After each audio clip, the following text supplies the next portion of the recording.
What I also find is if I'm stuffing drawers in my bedroom, there's somewhere else in my life I'm also stuffing things and I'm ignoring. Absolutely. So I find my house is a reflection of what's going on with me mentally and emotionally. Welcome to the Life on God's Terms podcast. I am so thrilled that you joined us today. I'm your host, Rachel Riva, and I have with me my sister guest, Leslie Danielle. Hello, Leslie. Hello. Thanks for having me. Anytime. Well, I'm definitely not the best person to speak to about this, but today we have the theme of how to live a life of simplicity. And I think given the past couple of years of life, of COVID, of whatever you want to call it, that people just seem to want to have more joy, less stuff, Yes. less burdens and responsibilities. And I think it's been really interesting to see how that has come about. Some people going back to the homemaking days. Minimalism has become a big trend.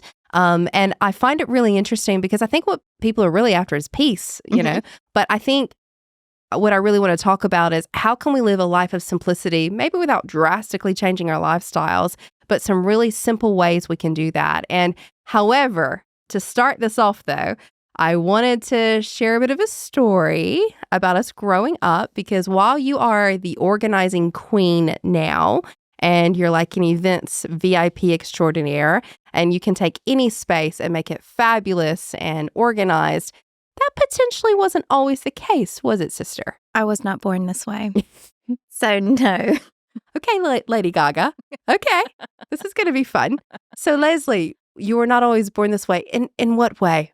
I was not naturally organized. And when we grew up, because we shared the same bedroom, We did. our things were quite chaotic in the On your house. side. Hey, On your side. yours was also quite messy No. until you went to military school. This may be true. And then the discipline and the organization did come about. It took me a long time to get that way because I did not go to military school. No. So mine was more in my adult life. I was actually 25 when I went to Emirates Airline. And the discipline was ingrained very early on, like when you went to like boot camp air hosting. So, and you had to be so organized because if you weren't, it overflowed into your work performance. And if you messed up at work or if you got your time wrong for your departure flight, you got a blacklist by your name. You had to go to your manager. She would give you a warning and then you'd get deported. If you had 3 warnings, you could be deported and had to like leave the country and you lost your job and everything. So it was imperative to be organized. And that's when I had to sort of strip down everything that I knew and rebuild a life of simplicity and organization. I mean, the word deportation is pretty strong. I mean, that was the fear. That was It the like, fear. You're going to lose your job and you'll have to leave The country. And You'll I have was to leave like, the well, where am I going to go? So it sounds like we both had to go to some form of boot camp to Yep. get organized and have discipline, which is really interesting, isn't it? Maybe that's not so drastic for most people, but for us, it was something that we had to learn in a different environment. We I'd needed say. something drastic. We needed something. We did. We needed something drastic. Yes. Do you know I still don't iron my clothes? I will not buy clothes if they need ironing because of military school and because we had to have like uniforms for so long. It was the same with me because we had to iron our uniform and it would get dry cleaned, but you'd still have to iron Make it. it press. Yes, because of the uniform check every day, every flight. Every shift. So, I'm the same though. I will not buy an item of I don't believe clothing. in it. If it has to be ironed, I will not buy it. Same. I'm glad I'm not the only one. Yeah. Because people, I'm like, why would you iron if you don't have to? Yeah, if you I don't have to. I don't understand. But even going back to Emirates, I remember when you were in Dubai and maybe you were at a stopover in Sydney or we hung out in a hotel room one night while you were in between flights and seeing your routine, which you said it took most people an hour and a half, but you had it nailed down to like a 35-minute preparation, which is incredible because you were standard even in your lipstick that you had to use. You had the Chanel, like the makeup, like it was huge. Just in like, you think as a woman, when you have to prepare your face for a 15, 20-hour long haul flight and then have the uniform and everything ready, that's intense. But yeah, so what was that like in terms of going from never really having to deal with uniform or being told what you had to look like every single day to, okay, this is what's required of you now. What did it take to get down to that kind of format in terms of this is how I prepare and this is how I can be organized for, this flight? It started small. So first I would just have my uniform out and ready with my stockings, making sure the stockings didn't have holes in them. So when I put them on, it was like, oh, great. Then it took too long to take them off and find another pair, making sure my shoes were already polished. And then in my bathroom, having my makeup lined up so I could just grab it and put it on. And then on the other side, having my hairspray, hairpins, scrunchie, hairnet all ready to go so I could just grab it and go. Wow. So, and then obviously my nails were a big thing. They checked your nails, they checked your watch, making sure it worked. So, was the battery up to date? And then so that's just sort of how it was. And I always had my suitcase open so that when I was leaving, I could look and double check. I was a bit OCD. Look and double check that I wasn't forgetting anything. Because if you forgot standard items, you were not allowed to fly. Wow. So it started off small. And then I realized when I was doing that my wardrobe was a bit of a mess, as well as my handbag. Because when I was digging through my handbag looking for my passport, it really annoyed the managers because you had 15 other hostess that were in line and they're like, why can't you just be organized? And I was like, oh. So I started cleaning out my handbag so I could just look in there, grab it. Here you go. Here it is. And they would check it. So I started cleaning out my handbag. So it just had the big items in there that I needed, not wanted, needed.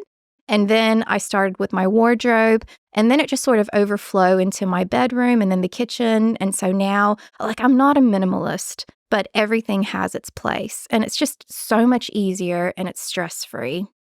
It's interesting when you're talking about the process of Emirates. It's exactly like military school in terms of the preparation you had to have. Otherwise, you would get in trouble if things weren't shined or whatever. And it was terrifying for like a year. It was that nerve-wracking, I'm going to get in trouble. However, all of a sudden, those routines and those disciplines and those habits do tend to overflow in other parts. I don't think most people have to sign up to an airline or go to military school to get these habits. But I think one of the things that I've really enjoyed and appreciated, because you have come into my space many times and reorganized and edited and recondoed and all that kind of stuff to make our space really functional and accessible and just lighter. So I think one of the things I was considering was I looked at some statistics around this, because apparently in Australia, Australians spend $163 per month just on storage, storing items, which fascinates me. Apparently it is a massive growing industry, just storage. If you want to buy stocks in something, people will pay to store items they're not even using.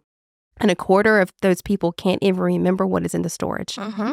I mean, Storage Wars, that show, it's fascinating what people will just leave behind and still keep paying for. Yes. And I think it's really interesting because one of the things I've noticed about myself, and we've recently gone through the new year, so I've gone through bags and gotten rid of clothes and all that type of thing, because I'm definitely not a minimalist, but I do edit regularly, is if I'm stuffing drawers, if I find myself having to shove things in to slam it, I go, okay. It's time to throw everything out on the bed.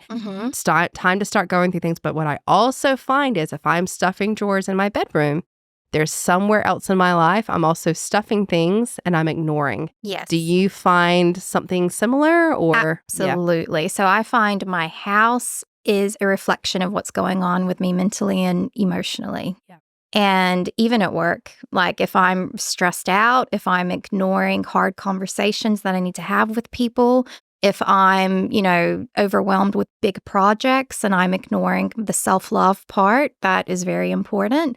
It reflects in my house for sure, and in my wardrobe and drawers as well. We were talking before about, people talk about being a minimalist. And I think it's almost like one extreme to another. Hoarding is a serious issue for some people, but it's a mental health condition. We've seen that. And there's TV shows about it, like what that looks like. But basically when stuff starts to own you, when you can't live and love the space that you live in. And I think when Shane and I got married, it didn't change much of my routine in terms of, I didn't have to be quite honest. But when we became a family, when we had Michael, it all of a sudden, I recognized the real need to be so intentional about our home and our space. And it's that whole thing of, one of the things I really had to recognize was, if you don't honor your home first, nothing else is going to work. That's right. And it sounds really traditional or folksy, but it's something I've seen and experienced myself. I can be checking all these boxes outside the home with career stuff or with my own things, but if my home life isn't peaceful, that's on me. Like that's on me. And it's usually to do with a very simple process that I've forgotten to go shopping, or I've forgotten to tidy this, or I haven't set things up. Mm-hmm. And real love isn't just like, oh, the home was so loving. It was functional. There was organization. People knew where things were. It's so simple and yet so life impacting when it's not there. Exactly. And you're setting yourself up for success when your house is organized and easy and you know where something is and you're not stressed out in the morning, looking 10 minutes for that jacket or that other shoe that you swore you knew where it was, and you obviously don't. Do you remember when we were in London, and I think I was going to a job interview, and I called you and I was so angry because I said, Leslie, where's that dress of mine that, you borrowed? And you said, I'm wearing it right now. And I was so upset because that was what I was going to wear, but I hadn't checked the night before. It was really, I should have been angry at myself, but I was angry at you because and you were wearing it. I couldn't believe it. It's not like I could give it to you. You should have returned it. But anyway, clearly let that go. But it was, I should have checked the night before. Yeah. It is. It's so basic. And yet, if you want an easy morning, have that practice in place. Okay. So true. So that's really helpful. So let's start at the beginning, though. If someone's like, okay, I want to live a life of simplicity. I mean, Bill Gates says, he said, you want to change the world, start it with your bedroom. Clean your bedroom. And that whole thing of starting your backyard. What's number one? What's the first place that we start? You mentioned your handbag. Well, the handbag is great because it's easy. It doesn't take that long. And if you find your wardrobe too overwhelming, the handbag is just so easy. Just dump it all out, throw away what needs to be thrown away, and just organize, clean it out, have in there what you need, not what you want. And I think in my handbag, there could be anything from extra pair of shoes to tank tops, old receipts, It's a historical artifact sometimes. Really, what have I done the last month? Exactly. Yes. So it's a great way to start. And when the handbag feels lighter and organized, you feel like you can just go in to anywhere and do whatever you need to do. I love that. You start with your handbag because that's the first thing as women we pick up, we carry. And men too, we see them when they need to clean out this wallet of what that looks like too. It's the same thing. The thing that you carry with you the most. We can add the phone to that as well now, can't we? I'm horrible at deleting photos. And then when I need to take a photo, it's like, it's filled. So even and notes, if you have over 300 notes in there. Oh dear. Man, just, if it's done, delete it. Get rid of it. No I need. do have a lot of probably half grocery lists saved in my notes from 6 months ago. I think we all do. Okay, that's cool. Number one, start with the handbag. Number two, the wardrobe. Yeah. Because there is a number, so it says we only wear 20% of our wardrobe 80% of the time. That's so true. It's so true. And yet we keep all this other stuff. Why? I don't know. Why? Why? Well, sometimes we're holding on to it just because, we wore it that one time and it was a great memory, or, someone told us it looked good, or we thought it was going to look great. So we bought it, wore it once, and, we've never seen it again. What about the things that people give you? The things that people give you as a gift, and you love that person, so you want to hold on to it. Or, you're not really sure what to do. You feel too guilty to move it on. What do you think about that? It's very different for everyone, but I've been in that situation and I've held on to it for a couple of months. I wore it once in front of the person and then I moved it on. Was that what I gave you, Leslie? No. Maybe. Her eyes are darting around the room for anyone who can't see her. Sure, of course. Yeah, but if it doesn't bring you joy, if it doesn't look amazing on you, and if you don't love it, don't hold on to it. Do you know, I was thinking back to, do you remember years ago when after our father passed, we wore his pajamas? Yes. We all kept his pajamas. And for years, I had them. And it was just a thing. I couldn't imagine letting go of them. And I think maybe it was when Michael was born, but my mother-in-law took some of his pajamas and turned it helped put it into a quilt. Yep. Which is really beautiful. But it was one of those things that I loved it for a while and then I didn't know what to do with it. And I felt guilty for letting go of it. Yep. Do you know what I mean? But I was like, for a while that was really intentional and I needed that and wanted that. But then after a while, I didn't know what to do with it. And I do think sometimes we hold on to things because it was that sentimental value of But you can always repurpose those things. Exactly. So, like you said, a quilt or a pillowcase or, anything. Like there's a lot of people now that are designers, lots of local designers that are taking item of clothing and they're turning it into a jacket, like a modern jacket or a skirt or, anything. So you can definitely still have those things, but repurpose them so they're not sitting in your closet just collecting dust. And I love that repurpose it for something you can use it for that actually has a use. It needs to have a purpose, a functionality, as well as something that brings you beauty. It just needs a place. Yeah. Everything has to have a place. I love that. Okay, so number 3, this is the hard one. Try everything on. This is a tough one, especially for, well, I'm not going to say just females, males as well, especially if you're like maybe a bit heavier than what you once were. If you're not at your ideal If you're not at your fighting weight. If you're not it can be quite fighting weight. Yes, fighting weight. That's right. But you have to try it on. Like, don't neglect it. Don't put it in the too hard basket. Just get it out. If you need to lock the bedroom door. So, if you need wine. If you need to be alone. Order wine on Uber Eats. Just leave it at the door. That's right. But yeah, just try it on. See how it fits. Do you still love it? If it doesn't still fit you, though, it is a good idea to move those items on, unless you have a goal item, that one item that you just want to hold on to and fit back in again. So how many goal items are we allowed to have? One. Okay.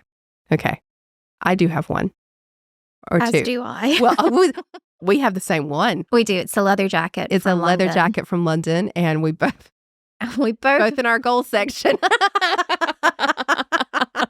I will get know that until we look at the book. Is it the Pull and Bear jacket? And I was like, I still have it anyway. That's depressing. Yeah. Anyway, I think, but genuine question. In that moment, we've all been there. You're like, oh, this doesn't fit me. There's a moment where you can just you can just get depressed or go into self-loathing or shame. What do you do in that moment to make it not a positive, but to make it a situation where you're not hating yourself in that moment? Because I know I can turn inwardly and it just becomes a really not nice moment and can be really cruel to myself in that moment. You just, I speak out loud and I just say, I'm still beautiful. I'm just a bit curvier. And I look at myself and I really look at myself in the mirror and I just find something that I like, a feature that I like about myself. And then I just give myself a little pep talk. This isn't forever. This is where you are. Accept it. And you're not going to be right here in the next 6 months. Like, try and turn it into a motivation as opposed to a downer. I do think it's important to try and find a way to, they say, love yourself at every size. It can be really hard, though, if you're genuinely not happy with where you're at. And it's a shock sometimes, a wake-up call. This is where I'm at. But at the same time, shame will not bring you success. No. Shame will not bring you the next step. Shame will only stop you in your tracks and it will spiral, actually. So you just say, not today, devil. Not today, no Satan. Shame. I got a big butt and I like it. Yeah, that's right.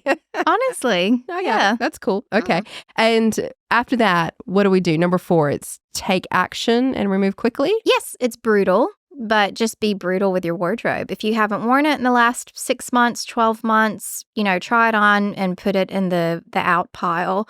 And only keep things that you feel very confident in, that fit you, and things that you just like wearing. So, and then with your giveaway pile, put it directly in your car. And get it out of the house and put it either to, St. Vinny's or to whoever you wanted to pass it on to. Like, don't let it sit in your house. Don't let it sit in your bedroom floor because the process isn't over until it's out of the house. I love that. And I think because of post-pandemic, people's wardrobes needs have changed significantly. Oh, yeah. We don't need work attire, office attire like not we as used much. To. Yeah. I mean, I still have some pieces, but they are just pieces. It's not like a 5-day working week wardrobe. And I think what we found is the comfort. You want to have that luxury comfort outfits because you want to be comfortable, but you're still at home. But if people come over, you don't want to look like you're in your pajamas. Yes. So it's interesting, isn't it? Because our wardrobe needs have changed. And I think maybe we haven't recognized that in the way we've edited our wardrobe as well. It's true. Yeah, it is true. And I think it's just recognizing what your lifestyle is now and how you want to present to the world. Yeah. So, and that has changed very significantly. I think it's been almost easier for me to edit lately because I have a kid who's 5 now. And I mean, every 6 months we have to like get rid of things constantly because otherwise you're just like piling up baby stuff that, you're like, I don't need this again. But it is really interesting. But you do definitely, on to kind of number 5, have a place to contain everything. Yes. So talk to me about that because it sounds boring, but it also, obviously, we know that everything needs a place. It does. So everything needs a place. But you're big on those storage cubes. Like I've seen you like storage cubes from Kmart, the $5 ones, or even the tubs. Like, talk to me about, I read somewhere they were saying sometimes if all you're doing is buying storage for your stuff, there's a problem. Yes. How do we know what the balance is between, okay, you just need to contain what you have versus you're just overflowing here?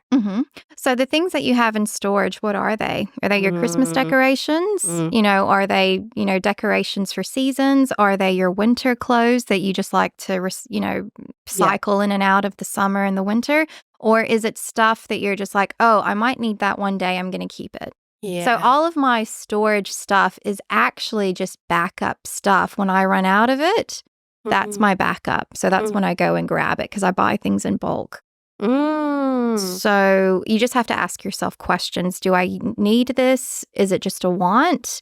And how frequently is it used? And is it bringing me joy? Or is it just like taking up space? I might also add, Leslie is an amazing op shopper. So I go up shopping, I look homeless. Leslie goes up shopping, it looks like she's just got something made for her from the runway. She just has that gift. So when did that start, the op shopping? Because that's become a big trend now. I was a teenager. Yeah. I was young. Yeah. I was like 14, 13. It's interesting, isn't it? I think because clothes are becoming so much cheaper, whether you buy them online or at other places, it's hard to get out of that mentality of I'll just go and pick this up. But you can get some amazing bargains. I love op shopping, but I remember when it wasn't popular, people used to go, where'd you get that? And I said, oh, secondhand shop. And they'd go, oh. And I was like, I only paid $4 for it. So Hello. No. Well, it's funny. Now it's like a big marketing campaign. Yeah. Got it at Vinny's. It's Bought it crazy. At Vinny's. It's so good because now it is on trend of, yes. Buying less and recycling more. Yep. And I think that's really amazing. Okay. And so those are really great steps to kind of start the simplicity, particularly in the bedroom. But what's the last step? So we've done all of that. We've edited, we've gotten rid of things, contained places for everything.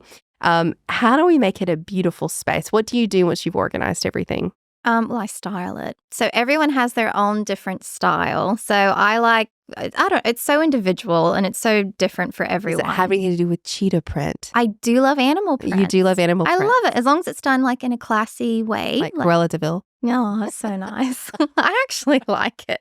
Like original vintage Cruella de Vil? Like the cartoon or the Glenn Close one or the recent one with... Kind of like the recent one. I thought the style was great. She was so cool, wasn't she? She was very cool, very edgy. Yeah. It's still...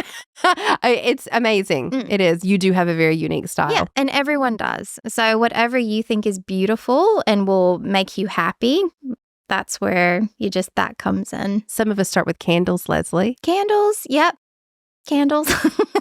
Humidifiers. Humidifiers are great. With nice, nice peppermint oil in it or something. Do you like lavender?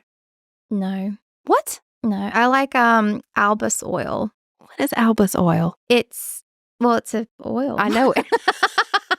So it helps to purify the air. Okay. And it's really good for clearing up congestion. Really? And chest. Yeah. If you have asthma, it's like the best thing for you. Why are you only telling me this now? I've never heard of this. You knew. No, I did not know. But now I know. Thank you for sharing that with me. Better than eucalyptus oil. Okay. Thank you. All right. I like eucalyptus oil. So, and the other, you do like a good eye mask? I do. I love my eye mask. Yeah. These little rituals, they're really important, aren't they? I think so. They make you feel special and they make, that's it. It's true. I do. Yeah. Yeah. It's So, true. I think they're very important. You got to love yourself. And other than we've talked a lot about editing your closet and your stuff, how else do you live a life of simplicity? Well, that is a great question because once you do those little things, it overflows into other areas in your life and it takes time and you probably won't even recognize it because it starts becoming a habit. And it won't be for a long time. It could be even from, going from the bedroom to the kitchen, organizing your bathroom. And then, hey, you know what? I'm going to organize this thing at work. And then it can flow into, the way you do your job and the way you approach people. And then you can even start helping people and go, oh, would you like me to organize this or that for you? So it can overflow into so many areas, even in your local church. Hey, I could see how if this was organized maybe a bit differently, that would save that person time. That could help out that person. So it just it's small changes with big impact. I love that. I think the whole goal of simplifying everything is to give you more freedom, isn't it? That's what it is. Yeah. It's all about freedom and peace. And then when you have that, you can reach out and help others, which is what Jesus was all about. I love it. Thank you so much for that. That was very inspiring. Very inspiring. And I think they're very practical tips that we can all kind of, just need to keep coming back to it every season That's right. of our lives. So All starts in the home. all starts in the home. Yes, I love that. Okay. Leslie, thank you so much for joining me. Thanks for having me. I'm going to go and simplify my life now. I'll get you the Alba soil. Thank you. You're That would be great. No problem. Thanks for joining us. Many blessings.